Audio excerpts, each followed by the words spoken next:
제목을 따라서 해보겠습니다. 지극히 존귀하게 되리라. 우리 교회가 여러분이 이렇게 되시기를 주님의 이름으로 축원합니다. 내일 모레 이제 3.1절입니다. 3.1절은 일본 제국주의 치하에서 식민 통치에 항거하고 당당하게 독립을 선포한 날입니다. 1919년 3월 1일이었으니까 올해로 103주년을 맞이하는, 여러분 한번 생각을 해볼까요? 힘이 없어서 나라의 영토를 내주고 자유와 권리를 빼앗기고 그렇게 산다고 하는 것은 얼마나 서글픈 그런 삶이 아닐 수가 없습니다.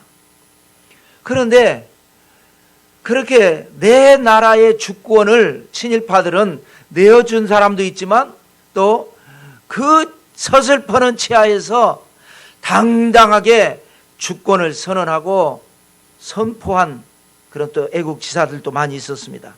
그런데 이 3.1운동이라고 하는 것은 계란으로 바위 치는 것보다도 더 무모한 행동입니다. 아무 힘이 없지 않습니까? 일본 입장에서 볼 때는 아주 가소롭게 그지없는 겁니다. 아무 힘이, 민족 대표 34명 누가 민족 대표로 세웠어요? 일본 입장에서 볼 때 니들이 뭔데? 이렇게 생각하지 않겠습니까? 아무런 힘도 없는 사람들이. 그래서 이제 처음에 일부에서는요, 우리가 미국의 대통령, 윌슨 대통령이 민족 자결주의, 각자 나라는 자기 민족이 결정하도록 하자. 그러니까 거기에 이제 도전을 받아서, 그러니까 우리가 일본 정부에다가 요청을 하자. 우리나라를 독립시켜 달라고 요청을 건의하자. 무슨 소리냐? 주인이 주인 노릇을 못해서 이 지경이 됐는데 주인이 무슨 이걸 왜 부탁을 하느냐? 독립을 선언해야 된다. 우리나라니까, 이 내 땅이니까 우리는 이제 더 이상 억압을 받지 않겠다. 목숨 걸고 선언하자. 여러분, 위대한 용기입니다. 영원히 귀감을 삼을 만한 훌륭한 정신입니다. 죽음보다 더 강한 3.1운동 정신이 있었기 때문에 우리는 독립을 맞이할 수 있었고, 그 정신으로 새마을운동을 할 수가 있었고 한강의 기적을 일으켰습니다. 그래서 가장 가난했던 나라가 전쟁이었으니까, 전쟁으로 말미암아 다 이랬으니까 가장, 세계에서 가장 가난했던 나라 대한민국이 지금은 GDP 세계 10위. 나는 이 수치를 이렇게 보면서도 안 믿어져요.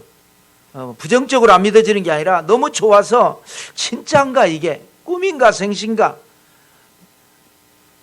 배가 고팠던 시절을 겪었는데 우리 다음 세대도 아니고 우리 세대에 GDP 10위, 무역 규모가 세계 8위, 군사력은 세계 6위, 수출은 세계 5위, 철 생산량은 세계 6위, 조선업 세계 1위. 우리나라가 가장 많은 선박을 만들어서 수출하고 팔고 있습니다. 반도체 생산 2위. 믿어지지 않는 그야말로 하나님의 놀라운 은혜와 축복입니다. 그런데 중요한 것은 뭐냐? 왜 우리가 이렇게 됐느냐? 정신이죠, 정신. 그 어려운 속에서도 죽음을 굴하지 않고 당당하게 맞서는 그런 훌륭한 정신이 있었기 때문에 여기까지 왔는데, 만약에 우리가 해이해진다면, 정신이 해이해진다면 이 수치는 다시 내려가고 심한 경우 다시 나라를 빼앗길 수도 있는 거고요. 반대로 지금보다도 좋은 정신이 있었기 때문에 여기까지 왔지만 지금보다도 더 높은 정신력을 가지고 산다면 지금 수치보다도 더 우리는 나은 수치를 기록할 수가 있게 될 것입니다. 그래서 우리는 이 3.1이라고 하는 3.1절을 그냥 지내지 말고 자녀들에게 또 얘기해주고 또 얘기해주고, 유대인들이 자녀들에게 밥상머리 교육이라고 그래서 우리가 어떻게 살아왔는가, 우리는 하나님 앞에 어떤 존재인가, 우리가 어떤 시련을 겪었고 어떻게 이겼고 우리의 꿈과 비전은 무엇인가, 끊임없이 말을 해준 것처럼, 그렇기 때문에 유대인들이 세계를 지배한 것처럼 우리는 3.1절을 맞이해서 또 이 3.1운동 정신을 같이 나누고, 그래서 저는 지난주에 우리가 이사야 48장 말씀을 나눴죠. 오늘 49장 말씀 차례인데 오늘 52장을 먼저 합니다. 왜냐하면 물론 대부분이 그렇지만 특별히 52장이 바벨론 해방에 대한 말씀이기 때문에 우리가 억압을 벗어나서 3.1운동을 생각을 하면서 이사야 52장을 나누는데, 이 바벨론 해방에 대한 예언을 이사야가 선포하면서 세 가지로 노래를 부릅니다. 노래인데 세 가지로 정리할 수가 있습니다. 첫 번째 노래는 뭐냐? 해방의 노래입니다. 먼저 선지자가 해방을 선포합니다. 선언합니다. 이거 여러분 아주 중요한 거예요. 하나님의 말씀은 살았고 운동력이 있다 그러죠. 이 말씀이 무슨 말씀입니까? 말씀이 바로 기적이라는 거예요. 말씀이 선포될 때에 기적이 일어나는 거예요. 어떻게 기적이 일어납니까?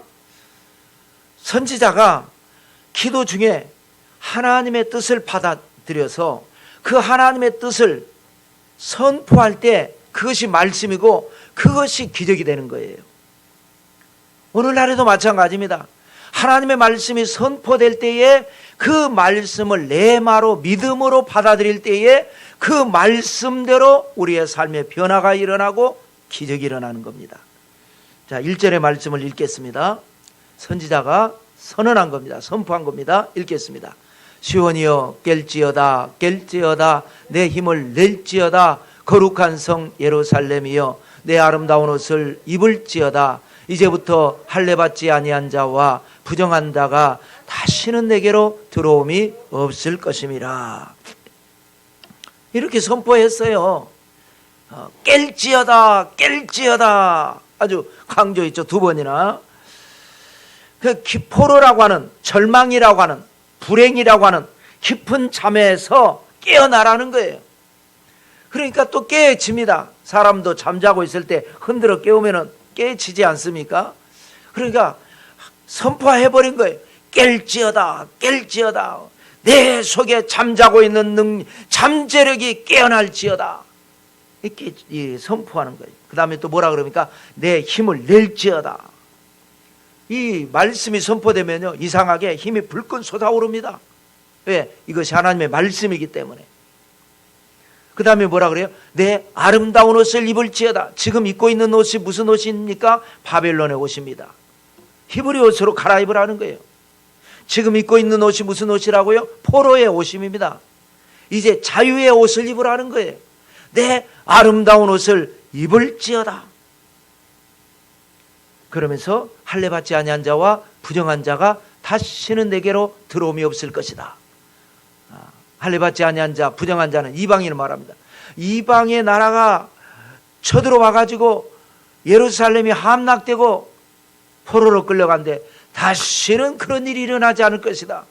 여러분, 언제나 예언의 말씀은 가까운 미래, 먼 미래, 아주 먼 미래라고 그랬죠. 그러니까 이거는 깰지어다, 힘을 낼지어다, 아름다운 옷을 입을지어다. 이거는 뭐냐? 먼 미래입니다.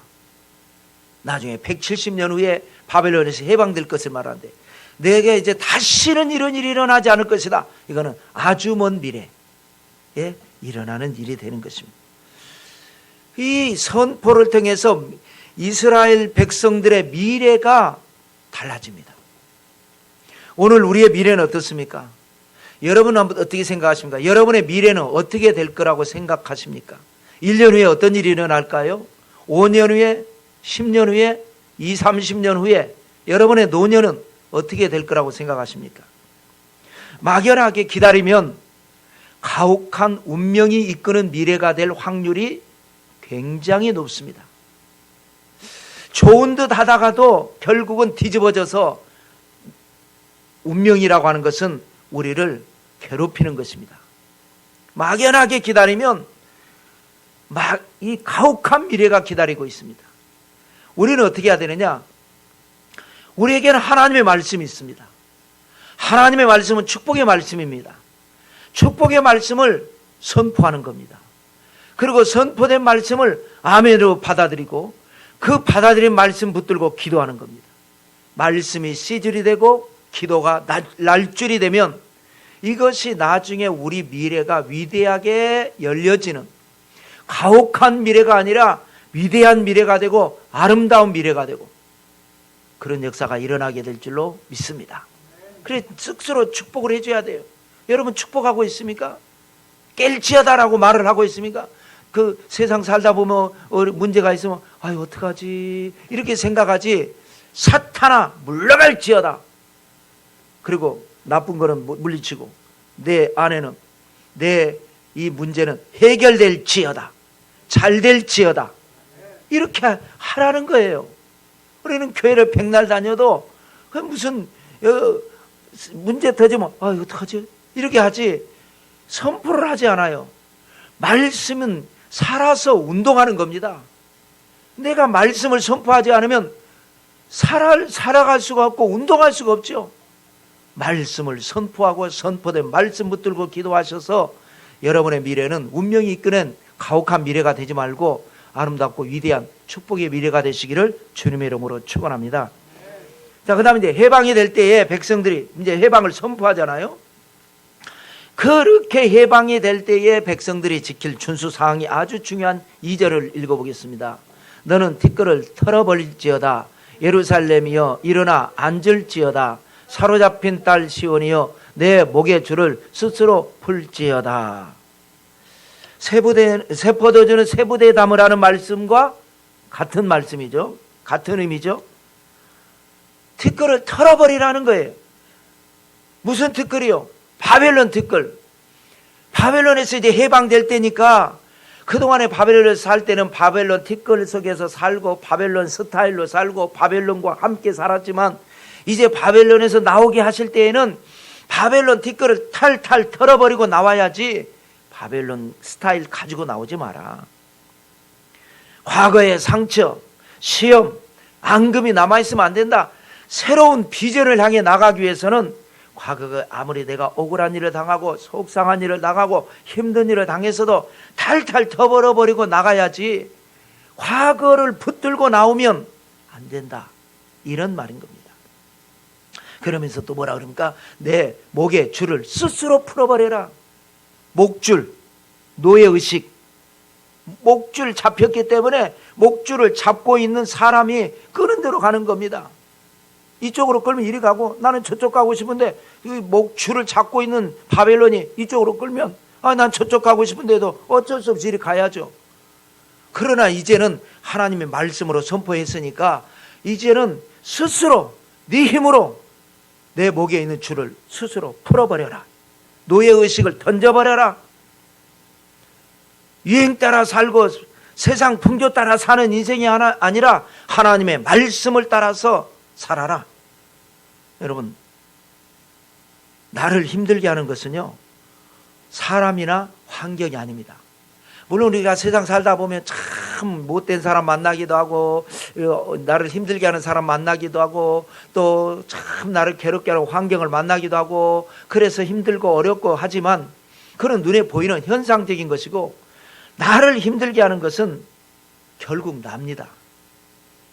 내 목을 죄는 좌절, 절망, 내 안에 부정적인 생각, 원망, 불평, 미움, 오해, 의심 이런 것이 나를 괴롭히는 겁니다.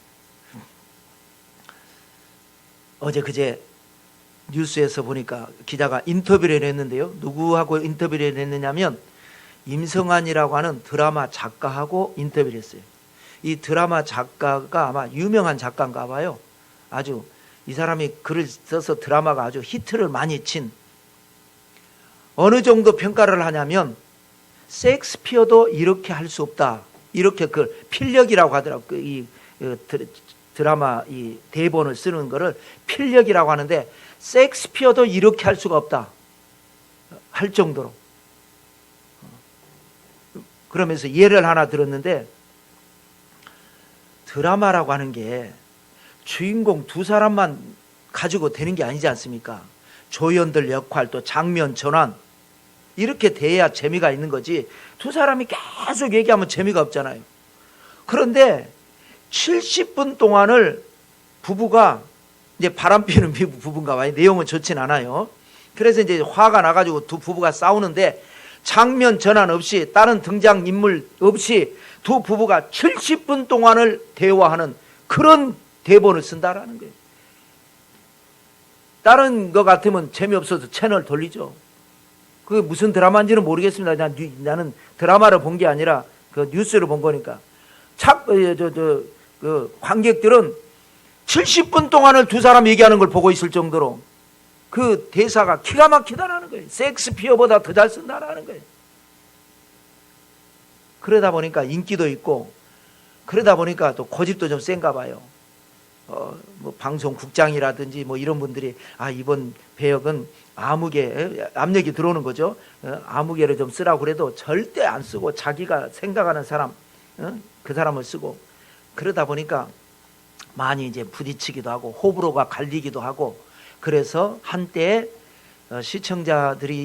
일부 시청자들이 이 임성환이라고 하는 작가의 퇴출 운동까지 일으키고 아마 그랬던가 봐요. 그러니까 화가 나니까 그럼 나 안 한다, 절필을 선언하기도 하고 했는데 다시 또 드라마를 써서 또 히트를 치고 있다라고 하는 그런 취지인데, 제가 왜 이 말씀을 드리냐면, 많이 힘들었겠다고 이제 그동안 절필도 하고 막 사람들이 싫어하고 하니까 그럴 때에 하는 말이 인생은 견디는 것이다 라고 하면서 뭐라 하냐, 어느 누구도 나를 무너뜨릴 수 없다. 내가 포기하지 않는 한은 어느 누구도 나를 무너뜨릴 수 없다. 나를 무너뜨릴 수 있는 것은 오직 나밖에 없다. 내가 포기하면 무너지는 거죠. 내가 좌절해버리면 무너지는 거예요. 나를 극복하라는 거예요. 스스로 내 목에처럼 풀어버리라는 거예요. 이거는 칭기스칸도 그랬습니다. 칭기스칸은 6살의 족장인 아버지가 독살당하죠. 그러니까 이 가문에서 어린 애를, 6살밖에 안 된 애를 대를 이어서 족장으로 할 수도 없고, 이 몽골족들은 유목민이니까 이동을 하는데, 그렇다고 얘를 데리고 다니면 얘가 커서 10살이 되고 15살이 되고 20살이 되면 자기가 족장 노릇 하겠다고 또 할 거 아니겠어요? 족장은 새로 뽑혔는데, 그러니까 이걸 버려버리고 합니다. 초원에서는, 가문에서 버림당한 것은 죽음을 위기합니다. 워낙에 위험하니까 살아남을 수가 없어요.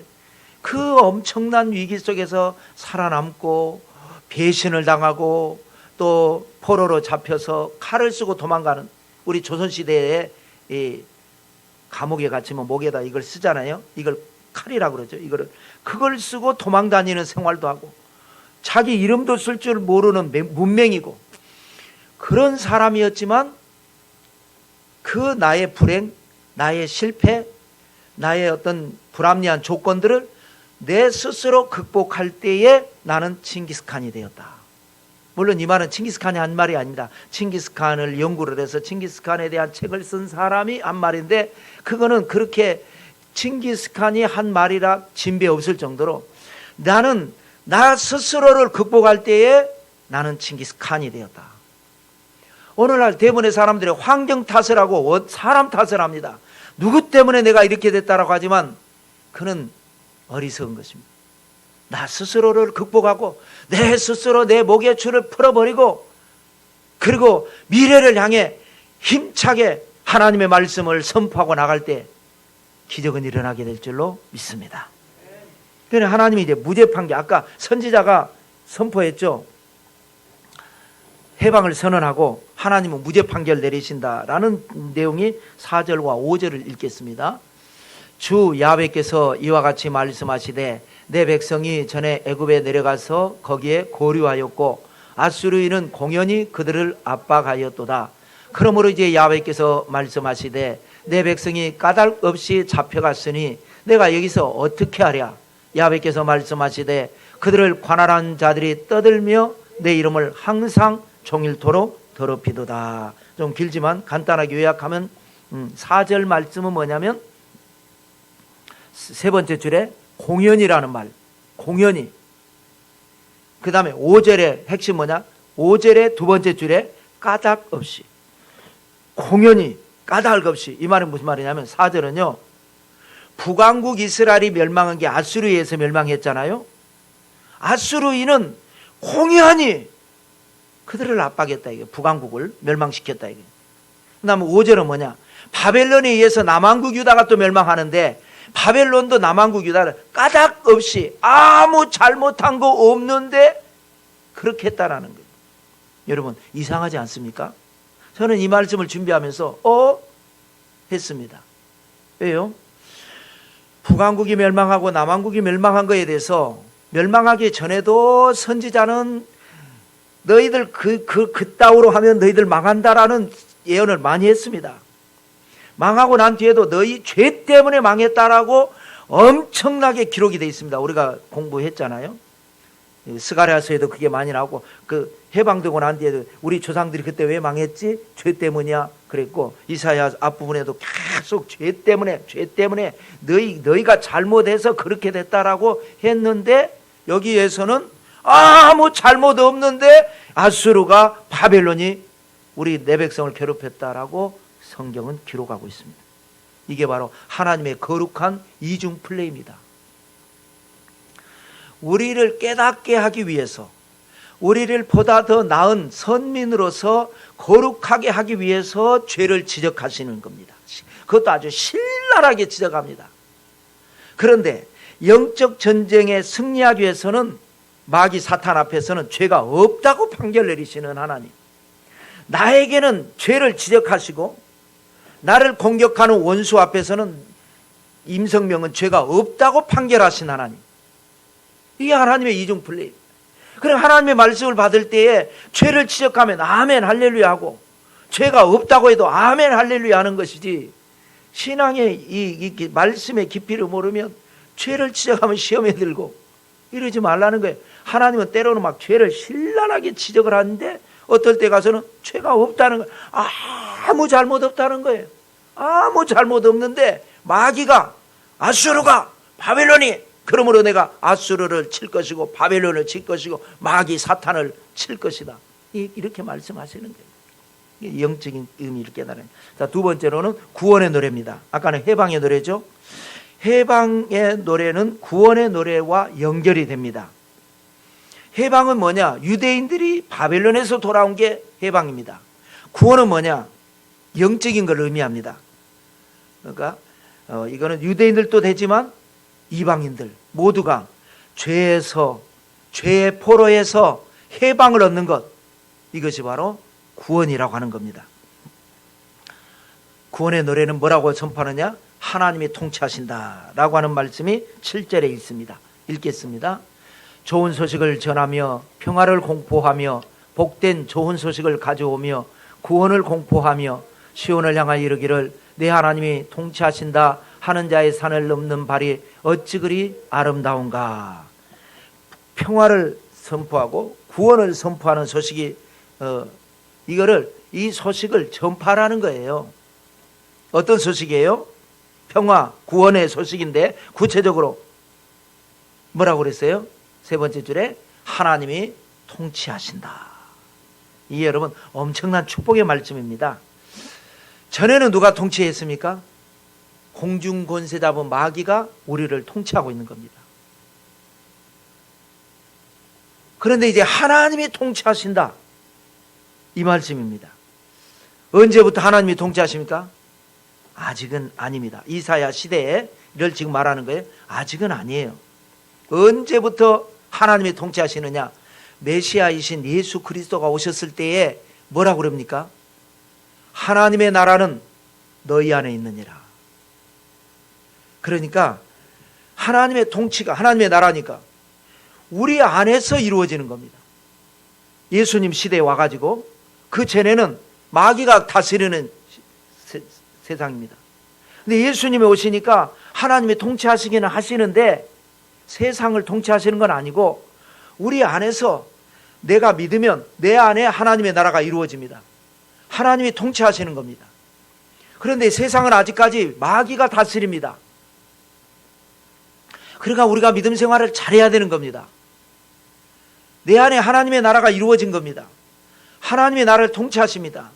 내가 세상에 따라서 세상 기준으로 사는 게 아니라 하나님의 내 안에서 다스리시는 하나님을 따라서 믿음으로 말씀대로 사는 것, 이것이 성도의 삶입니다. 근데 교회 다니면서 신앙생활 하면서도 우리는 세상 잣대로 판단하고 세상 방식으로 우리가 세상을 산다면 연약한 거죠. 지는 거죠. 예수님이 오셨지만 또 나중에 십자가에서 죽으실 때 뭐라 그럽니까? 내가 다 이루었다.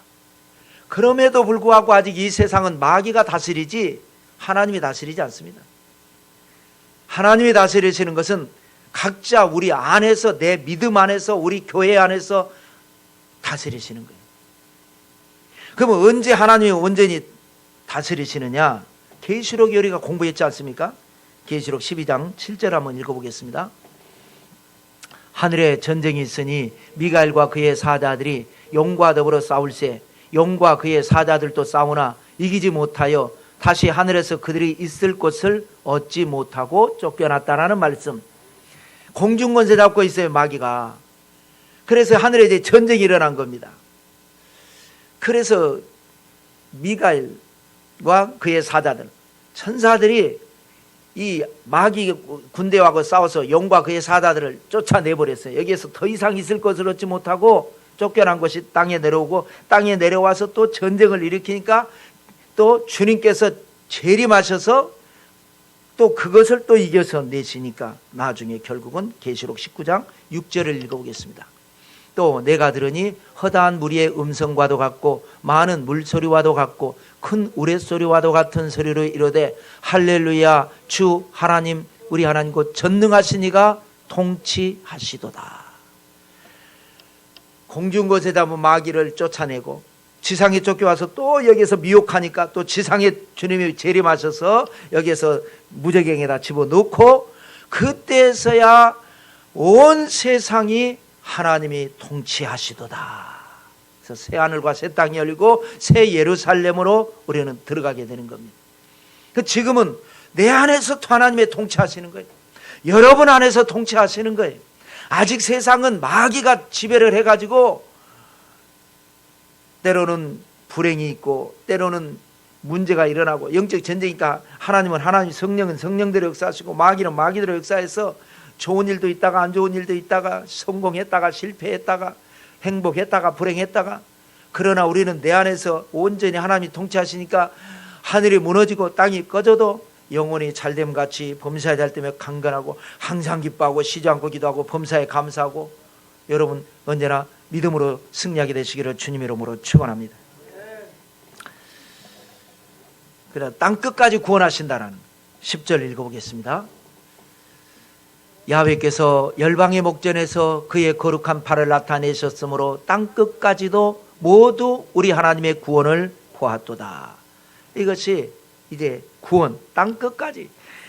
이것이 여러분 성경에는 땅 끝이라고 하는, 바다 끝, 땅 끝이라고 하는 표현이 상당히 많이 나옵니다. 시편 2편 8편에 보면요, 메시아의 소유가 땅 끝까지 이르리로다 그랬고, 시편 22편 27절에 보면 땅의 모든 끝이 야훼를 기억하고 돌아올 것이다. 시편 46편 9절에 보면 하나님이 땅 끝까지 전쟁을 쉬게 하시며, 시편 67편 7절에 땅의 모든 끝이 하나님을 경외하리로다. 나중에 주님께서 승천하시기 직전에, 부활하신 주님께서 승천하시기 직전에 제자들에게 마지막 남긴 말씀도 뭡니까? 너희가 요한은 물로 침례 베풀었지만 나는 너에게 성령으로 침례를 준다. 그래서 성령을 받으라고 하신 말씀을 하죠. 오직 성령이 너에게 임하시면 너희가 권능을 받고 예루살렘과 온 유대와 사마리아와 땅 끝까지 이르러 나의 증인이 되리라. 그래서 땅 끝까지 모든 영혼을 구원하시는 하나님의 역사. 바벨론에서 포로가 됐던 이스라엘 백성들이 해방을 얻는 것을 말씀을 하신 다음에 이 해방의 의미가 뭐냐? 땅 끝까지 모든 영혼들, 죄의 노예가 되고 죄의 포로가 된 모든 영혼을 하나님은 구원하신다 라고 하는 그 계시의 연결을 의미하고 있는 겁니다. 자, 세 번째로는 메시아의 노래, 해방의 노래, 구원의 노래, 메시아의 노래입니다. 자, 이것도 이제 연결됩니다. 유대인들이 해방된 건 뭐냐? 모든 인류를 구원하시겠다라고 하는 하나님의 의지입니다. 모든 인류가 구원받기 위해서는 반드시 이뤄야 될 게 뭐냐? 메시아의 등장입니다. 구원자가 와야 구원받지, 구원자가 없으면 구원은 이루어지지 않습니다. 이 계시의 연결성인데요. 13절과 14절을 읽어보겠습니다. 13절과 14절을 읽겠습니다. 보라, 내 종이 형통하리니 받들어 높이 들려서 지극히 존귀하게 되리라. 전에는 그의 모양이 타인보다 상하였고 그의 모습이 사람들보다 상하였으므로 많은 사람이 그에 대하여 놀랐거니와. 자, 바벨론에서 포로된 자들을 해방시켜 주신다. 그 의미는 뭐냐? 모든 인류를, 죄에 속박된 모든 인류를 구원해 주신다라고 하는 뜻이다. 그러기 위해서는 메시아가 나온다. 그러면 메시아에 대한 얘기가 무슨 얘기가 돼야 돼요? 우리의 죄를 사하고 우리를 구원하고 십자가에서 죽으셨다가 부활하시고, 이제 그런 말씀, 우리를 구원하시는 말씀을 하시는 것이 아니라 조금은 빈트가 다르게 말씀하시는 거예요. 메시아에 대한 다르게 말씀하시는 거예요. 13절은 뭐예요? 우리 여기에서 제목이 나온 겁니다. 메시아가, 하나님이 메시아를 형통하게 할 건데 받들어 높이 들려서 지극히 존귀하게 될 것이다. 메시아를 지극히 존귀하게 만들어줄 것이다. 메시아를. 근데 14절에 뭐냐? 그런데 메시아가 전에는, 지극히 존귀하게 되기 전에는 타인보다 상하였고 사람들보다 상하였고 사람들이 놀랄 정도로 상했다. 이 말씀을 하는 거예요. 이게 바로 메시아의 생애입니다. 예수님께서 많은 기적을 행하셨지만 결정적인 순간에 박해를 받고 십자가에서 죽임을 당하시고 그렇게 사람들이 깜짝 놀랄 정도로 상하셨습니다. 그러나 사흘 만에 부활하셨고 승천하셔서 하나님 보좌 우편에 올라가셔서 지극히 존귀하게 되었다. 그리스도의 생애는 역할극 생애입니다. 우리에게 보여주신 롤 모델입니다. 우리가 그렇게 되라는 겁니다. 주님께서 십자가를 이기시고 존귀하게 되신 것처럼 성도가 존귀하게 되는 비결이 뭐냐? 시험을 이기고 하나님의 축복을 받는 겁니다. 이걸 말씀하는 거예요. 그래서 빌립보 교회가 막 문제가 많아가지고 막 시험 들고 막 빌립보 교회 문제가 많으니까 사도 바울이 편지를 보내면서 그 유명한 2장 5절에 보면 너희 안에 이 마음을 품으라. 곧 그리스도 예수의 마음이니 그는 근본 하나님의 본체시나 하나님과 동등됨을 취할 것을 여기지 아니하시고 자기를 낮춰서 사람의 몸을 입으셨다. 겸손을 의미하는 거죠. 그래서 자기를 낮추고 죽기까지 복종하셨다. 죽음을 참고 수치를 참고 시험을 참고 이 잔을 내게서 지나가게 하옵소서 할 정도로 하기 싫은 것 하고 그를 이겨내고, 그래서 하나님이 메시아를 지극히 존귀하게 만들어준 거다. 그 역할을 얘기하는 겁니다. 원래 하나님이신 예수님이 뭐 당연한 건데 우리에게 그렇게 역할을 보여준 겁니다. 그 이유를 읽어볼까요? 빌립보서 2장 9절로 11절입니다. 읽겠습니다. 이러므로 하나님이 그를 지극히 높여 모든 이름 위에 뛰어난 이름을 주사 하늘에 있는 자들과 땅에 있는 자들과 땅 아래에 있는 자들로 모든 무릎을 예수의 이름에 꿇게 하시고 모든 입으로 예수 그리스도를 주라 시인하여 하나님 아버지께 영광을 돌리게 하셨느니라. 아니 하나님이 죽음을 극복하고 부활하셔서 하늘 보좌에 올라간 게 뭐 대단한 거라고 이 얘기를 왜 해요? 우리에게 보여주기 위한 역할이기 때문에 이 말씀을 지금 시험에 들어가지고 신앙생활 하다가 상처를 받고 막 괴로워하는 빌립보 교회 성도들에게 메시아가 하나님의 본체지만 자기를 비워서 사람의 몸을 입었고 그 십자가를 참고 이겨서 승리해서 존귀하게 된 것처럼 너희 빌립보 교회 성도들도 지금 이 상처, 이 시험을 믿음으로 이겨라. 그러면 하나님이 너희를 축복하셔서 지극히 존귀하게 될 것이다. 어째 아멘이 없네. 이 대목에서 아멘이 나와야 되는데. 이 말씀을 하려고 하는 겁니다. 이 말씀을. 다시 정리하면 메시아가 어떻게 존귀하게 됐다고요? 당연히 존귀하신 분인데 존귀하게 됐다는 얘기를 왜 하냔 말이에요. 십자가를 이기고 승리함으로 존귀하게 됐다 이거예요. 그거는 우리에게 보여주는 거다. 너희가 존귀하게 되는 비결이 뭐냐? 인간적으로 힘써도 안 되고 울어도 안 되고 참아도 안 되고 아무리 무슨 수를 써도 안 된다. 안 알아준다. 가혹한 운명이 너희를 더욱더 짓밟아 버릴 것이다. 그러나 시험을 이기면, 시험을 참고 이기고 승리하면 하나님이 너희를 지극히 존귀하게 만들어 주실 것이다. 이 이야기입니다. 그래서 하나님의 나라가 이루어집니다. 마지막 15절을 읽겠습니다. 그가 나라들을 놀랍게 할 것이며 왕들은 그로 말미암아 그들의 입을 봉하리니 이는 그들이 아직 그들에게 전파되지 아니한 것을 볼 것이요 아직 듣지 못한 것을 깨달을 것임이라. 아멘. 그러니까 예수 그리스도의 생애를 통해서 하나님의 나라가 이루어진다 이거예요. 예수 그리스도의 생애는 뭐냐? 시험을 참고 이겨서 존귀하게 되고 그래서 하나님의 나라가 이루어진다. 여기 보세요. 놀라게 할 것이며 왕들의 입을 봉하리니, 사람이 너무 놀라면 입이 쩍 벌어지거나 입이 꽉 다물어져서 말이 안 나옵니다. 너무 놀라면, 충격을 받으면, 엄청난 하나님의 나라가 임하기 시작하면 나라가 놀라고 왕들이 놀라는 역사가 일어난다. 그러면서 아직 전파되지 아니한 걸 보게 될 것이고 듣지 못한 걸 깨달을 것이다. 하나님이 하시는 엄청난 일이 일어날 것이다 이 말입니다. 어떻게 설명할 수가 없다라는 겁니다. 그 중에 하나가 역사적인 사건이 뭡니까? 예수님을 믿는다고 해서 얼마나 박해를 받았습니까? 그렇게 복음이 박해를 받고 힘들었잖아요. 그런데 하나님의 때가 되니까 로마의 황제 콘스탄티누스가 로마가 너무 크니까 동서로 나눠 갈라서, 갈른 다음에 또 여기에서 황제가 있고 부황제가 있고 황제가 있고 부황제가, 그러다 보니까 이게 나중에 세력이 커지니까 부황제가 황제한테 대들고 또 이쪽 황제가 저쪽 황제하고 싸우고, 그래 문제가 되니까 이거를 다시 하나로 만든 것이 콘스탄티누스 황제거든요. 교회도 다니지 않고 예수님도 믿지 않는 사람, 그런데 그의 어머니가 기도하는 사람이죠. 헬레나였. 전쟁을 앞두고 밤에 잠을 자는데 잠이 안 옵니다. 일촉즉발입니다. 백척난간입니다.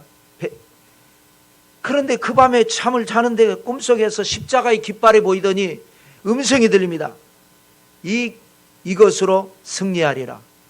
그래서 밤에 명령을 내려가지고 십자가 깃발을 전부 다 군기를 만들어가지고 각 부대별로 다 배치하고 그걸 가지고 이 십자가를 바라보라 하고 나갔는데 전쟁에서 이겼어요. 어머니한테 얘기하니까, 야, 그거 봐라, 너 꿈에 나타난 게 예수님이시다. 그래서 이 사람이 기독교를 공인을 해버렸습니다.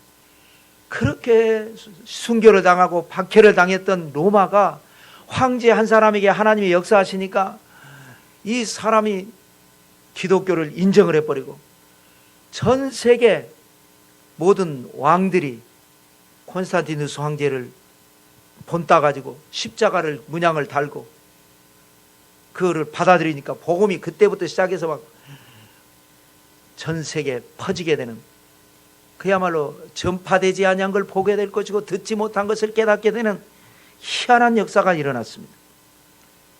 이런 하나님의 나라가 이루어진다는, 지금 우리 교회는 세상에서 누가 알아주지 않습니다. 박해까지는 안 해도 누가 알아주지 않습니다.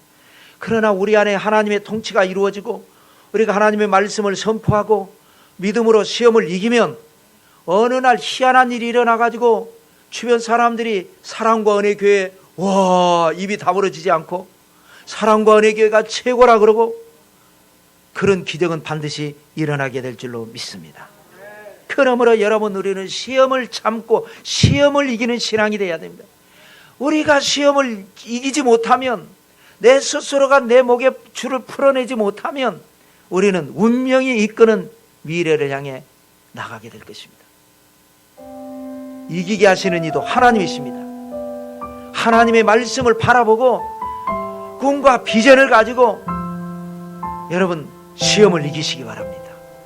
기적의 주인공이 되시기 바랍니다. 여러분에게 지극히 존귀하게 되는 하나님의 축복이 함께 하시기를 성부와 성자와 성령의 이름으로 축원합니다.